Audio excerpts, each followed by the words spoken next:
Hey friends, welcome to the channel. If you're new here, this is where we explore Africa's past, present, and the bold steps it's taking into the future. Did you know Kenya just told the world's biggest financial gatekeepers, enough is enough?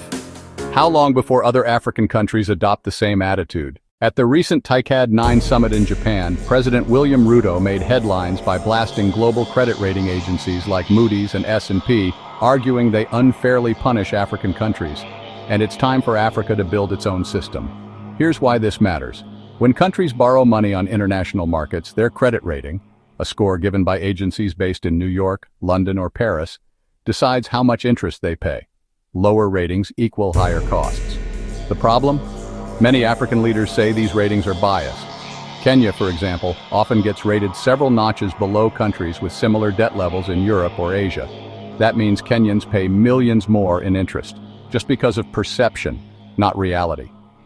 The irony: the very same African countries, who own the natural resources like oil, gold, and rare earth minerals, are given a low credit score. How is that the reality? At TICAD 9, Ruto put it bluntly: Africa needs to judge itself by its own metrics. Kudos to another African leader defining a path for his country. Instead of outsiders labeling African economies as too risky, an African credit rating agency could bring regional context. What would happen if African countries' credit rating was based on their natural resources, like factoring in Africa's young workforce, untapped resources, and improving governance? Think of it this way: what if your credit card company decided you were a bad borrower just because of where you live, not how you pay your bills?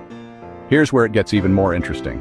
Alongside this bold proposal, Kenya issued its first yen-denominated samurai bond. A samurai bond is basically when a country issues debt in Japan's capital markets using Japanese yen instead of US dollars. Let's put this in human terms. If Kenya borrows cheaper, that means lower debt service costs. Lower debt service equals more budget for schools, hospitals, and roads. And if Africa builds its own rating agency, other countries like Ghana, Nigeria, or Ethiopia could also save millions each year. We're talking about freeing up billions of dollars annually across the continent. Imagine the ripple effects on jobs, stability, and development. So here's the big question: should Africa trust global institutions to judge its economies, or is it time to write its own rules? Kenya's samurai bond proves there are alternatives, and an African credit rating agency? That could be a game changer, not just for Kenya, but for the entire continent.